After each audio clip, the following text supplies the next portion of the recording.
इतनी धूप रहती थी कि मेरे पापा इतनी ज़्यादा धूप रहती थी, गमछा भिगा के अपने सर पे रख के हेलमेट लगा के वो काम करते थे धूप में हम लोगों के लिए। अध्यक्ष चंद्रशेखर रावण, उनसे भी बातचीत हुई आपको? जी सर, हमसे बात हुई है सर। जैसे वो सर मेरे पापा काम हम करते थे, वो पैसा वैसा नहीं देता था, ऊपर से धमकी दे रहा है जो करना है वो कर लो, हम किसी से नहीं डरते। वो 2-2 दिन का सर खाना खा के मेरे पापा काम पे जाते थे। इस वक्त हम मौजूद हैं आजमगढ़ जनपद के सरैया कला गांव में।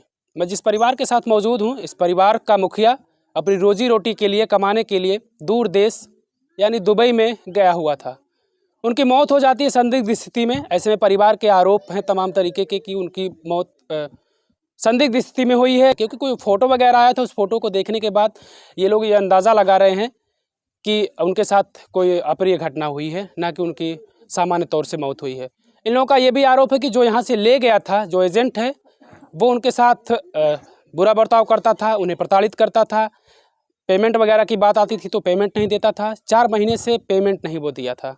मैं एक चीज़ और आपको जानकारी के लिए बता दूं कि हमारे ही मीडिया के साथी थे, वो यहाँ पर आते हैं कवरेज के लिए, और भीम आर्मी को लेकर उन्होंने कुछ कह दिया था शायद, तो उनको बुरा लग गया था इस बात का। चंद्रशेखर रावण भी फ़ोन कर देते हैं इस बात को लेकर। और मैं चाहता हूं कि अगर उनको बुरा लगा और वो मदद के लिए आए तो ये बड़ी अच्छी बात है कि आपको बुरा लगने से आप मदद के लिए आएँ, तो इससे अच्छी बात कोई नहीं हो सकती। क्या नाम है आपका? करिश्मा। आपको कब पता चलता है कि आपके पिताजी की वहाँ पर मौत हो गई? सर 26 तारीख को पता चला है। कौन बताता है आपको? जैसे जो हमारे पापा के साथ आए हैं तो वो लोग फ़ोन करके हमारे भैया से पूछे कि तुम्हारे पापा घर आए कि नहीं, तो हमारे भैया बोले कि नहीं चाचा, हमारे पापा तो घर पे नहीं आए हैं। फिर उसके बाद वहाँ जो पापा के साथ रहने वाले थे तो पापा को जानते थे, तब वो लोग मतलब कि वो हमारे पापा को 26 तारीख को रात को मतलब कि पापा को खाना ना खिलाए हैं। उसके बाद वो अपने ड्यूटी पे चले गए। तब जब आके पूछे हैं कि मतलब कि वो जो यहाँ आदमी था वो कहाँ गया, तो वो लोग बताएं कि उनको पुलिस लेके गई है। फिर उसके बाद वो हमारे भैया के मोबाइल पे फ़ोन किए हैं, वही बताए हैं कि तुम्हारे पापा के साथ ऐसा ऐसा हुआ है।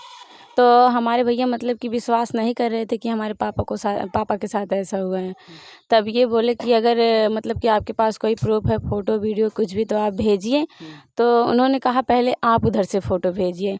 तो मेरे भैया मेरे पापा की फ़ोटो भेजे हैं। तब वो देखें तो बोले कि हाँ ये यही आदमी है। तो भैया बोले कि जैसे एक शक्ल के बहुत लोग होते हैं, आप ऐसे कैसे बोल सकते हैं, आप भी कुछ भेजिए।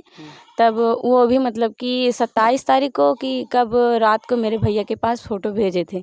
तब मेरे भैया देखे तो बोले कि हाँ यही मेरे पापा है। तब जाके हमको पता चला है कि हमारे पापा के साथ मतलब कि ऐसा हुआ है। देखने के बाद, नहीं तो वो एजेंट जो सलाहुद्दीन है वो हमको कुछ नहीं बताया, उसके ज़रिए हमें कुछ नहीं पता चला है कि हमारे पापा के साथ ऐसा हुआ है। अगर उन लोगों ने फ़ोन करके नहीं पूछा होता या उन्होंने फ़ोन करके नहीं बताया होता तो अब तक हमें कुछ नहीं पता चलता कि हमारे पापा के साथ ऐसा हुआ है। हम तो इसी आस में रहते कि हमारे पापा वहाँ काम कर रहे हैं, आएंगे।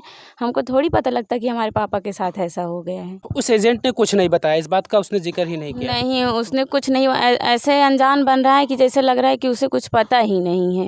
वो सरासर झूठ बोल रहा है। सारी साजिश उसी की रची गई, वही सब कुछ किया है और आज वही झूठ बोल रहा है, साफ निकल रहा है। ऐसा बोल रहा है कि जैसे लग रहा है उसकी कोई गलती ही नहीं है, वो मेरे पापा को लेकर गया ही नहीं, वो मेरे पापा को जानता ही नहीं, ऐसे सबसे बात कर रहा है। अच्छा, फोटो में आप लोग देखते हैं तो आप लोगों को लगता है कि आपके पिता की मौत समान तरीके से नहीं हुई है? हाँ, ऐसा लग रहा है देखने के बाद? हाँ लग रहा है। पापा का हाथ जो है, उनका हाथ मतलब कि एकदम काला पड़ा हुआ, एकदम जला, जैसे उनका चमड़ा वमड़ा उज रहा है। इस वजह से हम लोगों को थोड़ा शक हो रहा है कि मतलब कि उनकी मौत मतलब कि किसी वजह से हुई है, वो अपनी मौत से नहीं मरे हैं।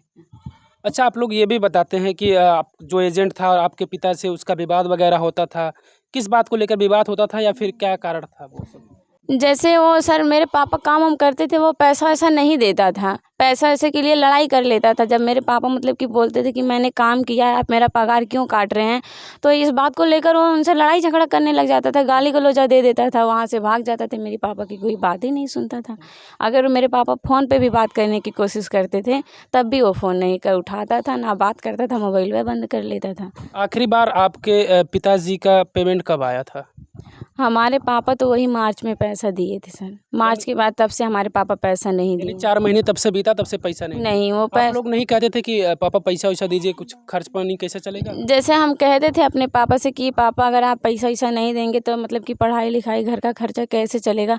तब वो जब सर उनको आगे से नहीं मिल रहा था तो हमको यहाँ कहाँ ला के दे दे। क्या कहते थे आपके पिता? वो कहते थे कि जब हम उससे पैसा मांगते हैं तो उल्टा सीधा बोलता है, गाली गलौजा देता है, कहता है आज नहीं कल, आज नहीं कल, ऐसे ऐसे करके वो पैसा वैसा नहीं देता है। यही सब मतलब कि 3-5 पापा को पढ़ा देता था, मतलब कि पापा को खाने पीने के लिए भी बहुत समस्या हो जाती थी, बहुत दिक्कत हो जाती है। वो 2-2 दिन का सर खाना खा के मेरे पापा काम पे जाते थे। और सर इतनी धूप रहती थी कि मेरे पापा, इतनी ज़्यादा धूप रहती थी, गमछा भिगा के अपने सर पे रख के हेलमेट लगा के वो काम करते थे धूप में हम लोगों के लिए।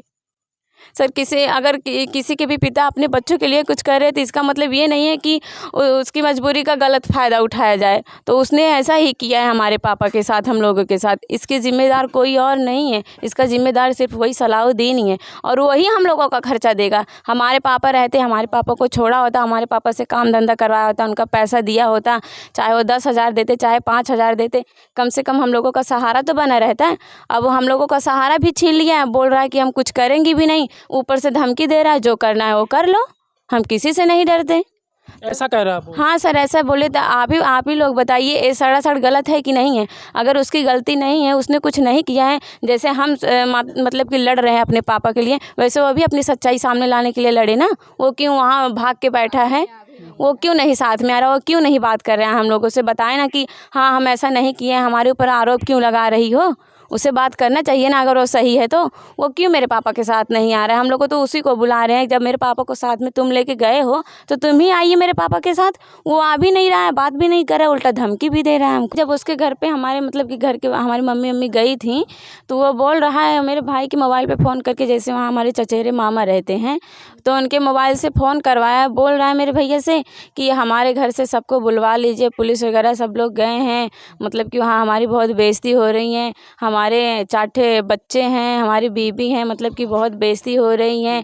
तो अपने बीवी बच्चे के बारे में वो सब सोचा, उसको लगा कि मेरी बेइज्जती हो रही है, तो हम लोगों के बारे में क्यों नहीं सोचा? हमारे पापा भी तो अपने बच्चे के लिए गए थे ना, कि हम कमाएंगे, हमारे भी बच्चे मतलब कि पढ़ेंगे लिखेंगे, खाएंगे पिएंगे, कोई दिक्कत परेशानी नहीं होगी। ऐसे तुमको भी तो सोचना चाहिए था। तुम तो बहुत बड़े आदमी हो, तुमको तो कोई दिक्कत नहीं होगी, अगर बैठ के खाओगे तभी पूरी ज़िंदगी बैठ के खा सकते हो। बॉडी भिजवाने के लिए जो पैसा लगता है, बोल रहा था कि वो भी हम नहीं देंगे, जो करना है कर लो। अब तक तो सोच रहे थे कि बॉडी भिजवा देंगे, अब बॉडी भी नहीं भिजवाएंगे।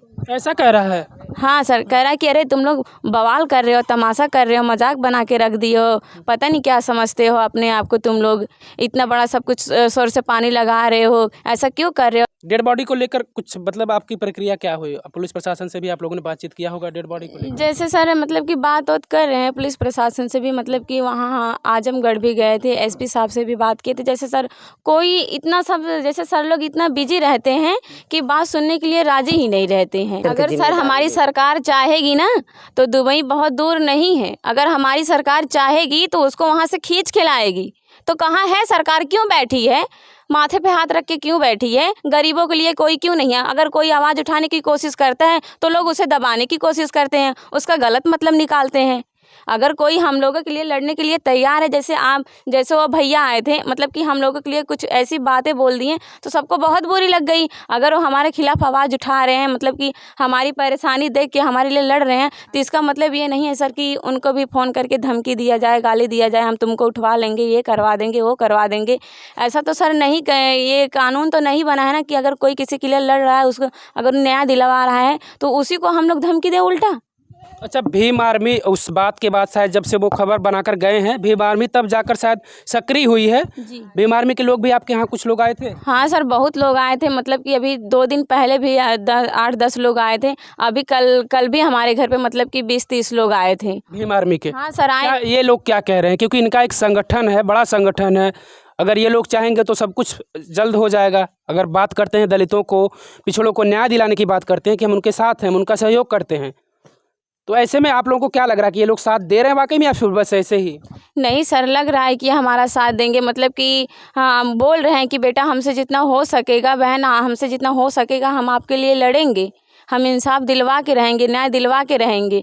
मतलब कि वो सर ऐसी कोई भी बात नहीं बोले ताकि उनकी बात से हमें बुरा लगे, दुख लगे कि ये हमारी मदद करने के लिए तैयार नहीं है सर। अच्छा, भीम आर्मी के अध्यक्ष चंद्रशेखर रावण, उनसे भी बातचीत हुई आप लोगों जी की? सर, हमसे बात हुई है सर। उन्होंने क्या कहा? उन्होंने कहा कि बेटा मतलब कि ऐसा कुछ भी नहीं है, टेंशन मत करिए, हमसे जितना हो सकेगा हम आपके घर तक खुद चल के आएंगे। आपने हमको बुलाया, अपने भाई को बुलाया, तो एक भाई का ज़रूर फर्ज बनता है बहन का, मतलब कि बहन के साथ खड़े रहने का। हम ज़रूर आपके घर तक आएंगे, हमसे जितना हो सकेगा हम आपकी मदद करेंगे, हम आपको न्याय दिलवाएंगे।